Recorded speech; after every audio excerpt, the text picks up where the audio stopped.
жөтел кезінде аналардың жіберетін үш қателігі. Түнгі уақытта ұйықтай алмау, ырсылдау, осы белгілердің барлығы осы препараттың әсері күшейтіп жібереді осы белгілерді. Бұл қателік, бұлай жасаудың қажеті жоқ.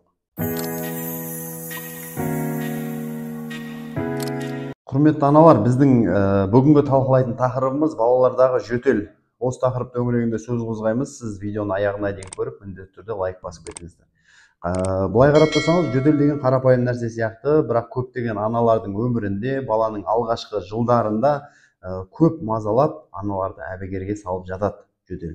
Енді мен бүгінгі тақырыптың негізгі айтатын нәрселер бұл жөтел кезінде аналардың жіберетін үш қателігі.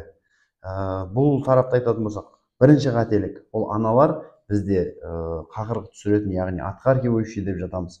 Отхаркивающий препараттарды қолданып жатады. Бұған бізде амбро, амбробене, мукалтин секілді препараттар, таблеткалар, сироптар жатады. Бұл не үшін қателік? Бірінші кезекте, егер бала 5 жасқа дейінгі балдардың жалпы негізі патофизиологиясын айтатын болсақ, кеудедегі бұлшықеттер, қосымша бұлшықеттер іске қосылмауына байланысты бала қақырықты 5 жасқа дейін өздігінен толығымен дұрыстап шығара алмайды. Яғни бұл кезекте сіз сырттан отхаркивающий жаңа қақырық түсіретін препараттарды берген кезде баланың өкпесіндегі қақырықты бірден жібітесіз да, ол қосымша бұлшықет іске қосылмағаннан кейін бала шығара алмайды. Осының әсерінен баладағы тыныстың жиілеуі, және де жалпы қақырықтың көптеп жиналуы, обструкция деп жатамыз, сырылдар, түнгі уақытта ұйықтай алмау, ырсылдау, осы белгілердің барлығы осы препараттың әсері күшейтіп жібереді осы белгілерді. Бұл қателік, бұлай жасаудың қажеті жоқ. Яғни жаттап алайық, 5 жасқа дейінгі балаларға мүмкіндігінше қақырық түсіретін отхаркивающий препараттарды бермейміз. Ал енді екінші қателік, біз қазір кеңінен тарап жүрген, және бұл аналардың тарапынан өте дұрыс емес нәрсе деп санаймын. Кез келген жөтелге бала жөтеліп бастаса болды, таблетка түріндегі немесе укол түріндегі антибактериалды терапия, яғни антибиотик деп жатамыз, антибиотиктерді қолданады. Бұл несімен дұрыс емес? Өйткені жөтелдің өзі бізде аллергиялық немесе жаңа вирусты, бактериялы болып жіктеледі.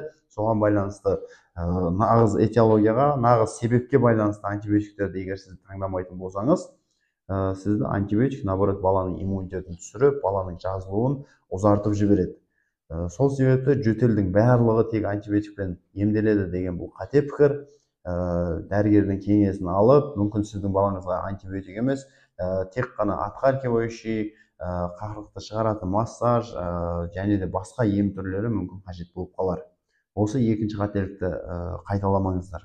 Ал үшінші қателік бұл сауатсыз тағайындау деп айтамын мен өз сөзіммен айтқанда. Яғни үй жағдайында дәрігердің тағайындаусыз түрлі ем түрлерін жасайды аналар.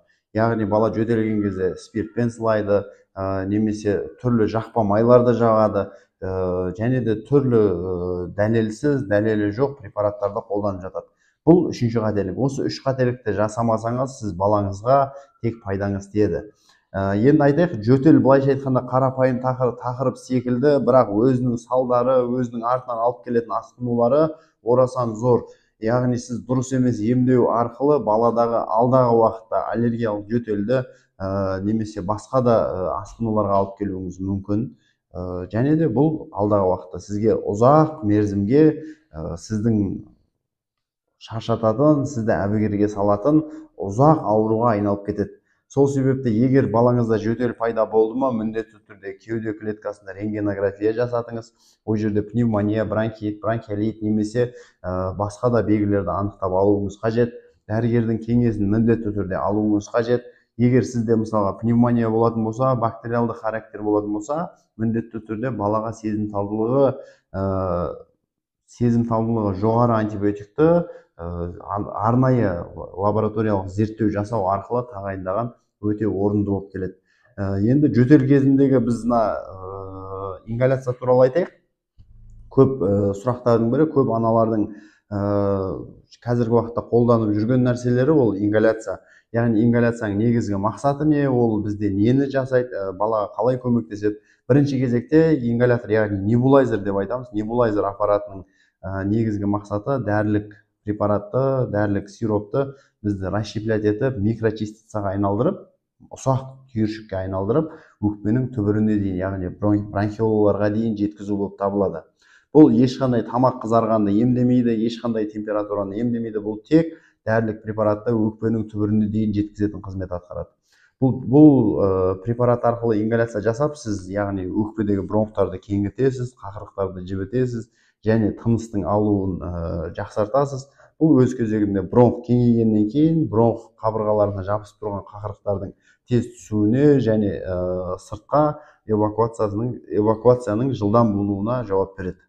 Және ингаляция арқылы сіз егер дренажды массаж қолданатын болсаңыз, бұл өз кезегінде балаға пайдасы өте зор, бірақ бұның да кем тұстарын, қарсы көрсетілімдерін ескергеніңіз жөн. Дренажды массажды арнайы маманы жасамаса, немесе сіз өзіңіздің физикалық күшіңізді аса қатты сілтеп қоятын болсаңыз, баланың жалпы тірек қимыл жүйесіне, кеуде қуысына, өкпеге жалпы зияныңызды тигізуіңіз мүмкін. Жалпы түйіндей келе бүгінгі тақырыптың негізгі сіздерге айтайын дегенім, бұл жерде кез келген препаратты, кез келген ем түрін, манипуляцияны қолданардан алдын міндетті түрде дәрігердің кеңесін алыңыз.